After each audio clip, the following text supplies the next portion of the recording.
बिस्मिल्लाहिर्रहमानिर्रहीम। ये मैकेनिक्स का हमने कंपोजिशन ऑफ फोर्सेस जो चैप्टर स्टार्ट किया है, इसका example number 1।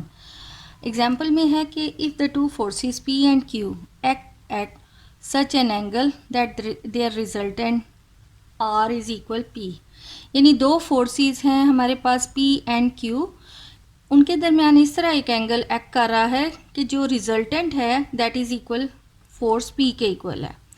Show that if P is doubled, the new resultant is at a right angle to Q। यानी यहाँ पर एक फोर्स Q और फोर्स P एक्ट कर रही है और इनका जो ये रिजल्टेंट है और P और Q एक ख़ास एंगल से इस तरह एक्ट कर रहे हैं कि जो रिजल्टेंट R है that is equal to force P। अब हमने यहाँ पर ये शो करना है कि अगर फोर्स P को डबल कर दिया जाए, यानी फोर्स P मज़ीद इतनी ही फोर्स और P अप्लाई की जाए, यानी P की बजाय अब हम अगर फोर्स 2P कर लें तो जो नया रिजल्टेंट बनेगा दैट विल बी, उसका एंगल जो है विद फोर्स Q वो राइट एंगल होगा, यानी उसकी वैल्यू दैट इज़ π/2। तो अब हमारे पास ये दो फोर्सेस हैं, the two forces P and Q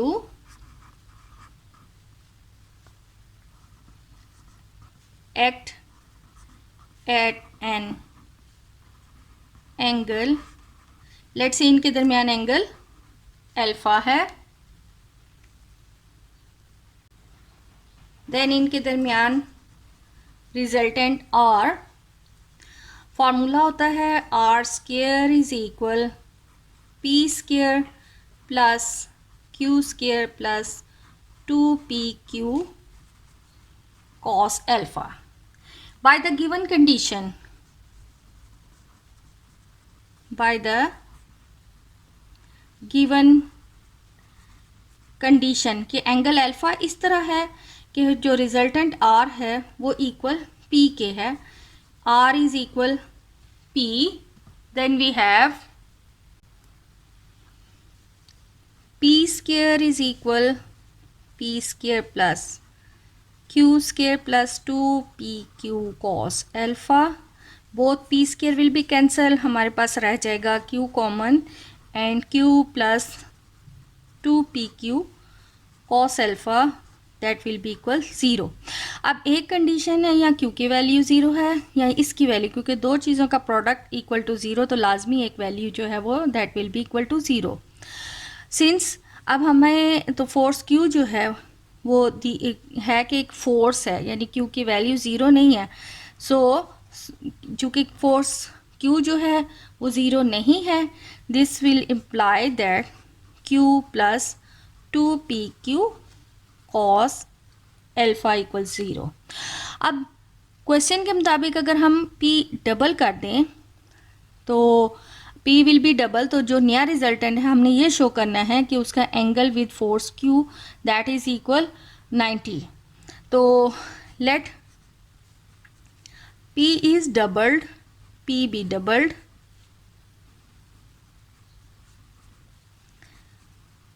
the new resultant R dash, क्योंकि R हमने P और Q फोर्स के लिए इस्तेमाल कर लिया है, तो P को जब हमने डबल किया तो उसके बाद जो रिजल्टेंट बन रहा है that will B R dash makes an angle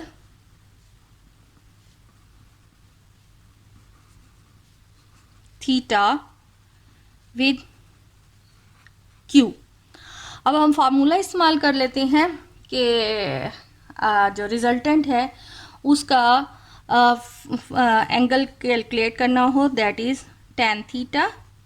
अब ऊपर अब हम फोर्स 2P ले रहे हैं क्योंकि फोर्सेस जो हैं वो डबल हो गई हैं, सो 2P sine alpha and Q plus 2P cos alpha. अब ये फार्मूला जो है ये हमने जो आर्टिकल इससे पहले किया है उसमें यही है कि R जो है makes an angle theta with P यानी कि अगर अलोंग एक्स एक्सिस, तो यहाँ अलोंग हमारे पास एक्स एक्सिस में हमने Q लिया हुआ है, तो अलोंग एक्स एक्सिस में हमारे पास एंगल का फॉर्मूला उसके लिए था रिजल्टेंट के, tan theta is equal Q sine alpha over P plus Q cos alpha. ये तब हमारे पास फार्मूला है when p is along x axis. अब यहाँ पर इस आर्टिकल में हमने तो ये पढ़ा था, अब यहाँ पर हमारे पास x एक्सिस के अलोंग फोर्स हमने q ली है। सो यहाँ q और जो x एक्सिस के अलावा फोर्स है वो हमारी 2p है। सो यहाँ पर 2p कॉस एल्फ़ा आ गया, और जो यहाँ पर ये q साइन एल्फ़ा था, यानी कि जो x एक्सिस के अलावा जो फोर्स एक्ट कर रही थी अलोंग x एक्सिस नहीं थी, वो q साइन एल्फ़ा थी।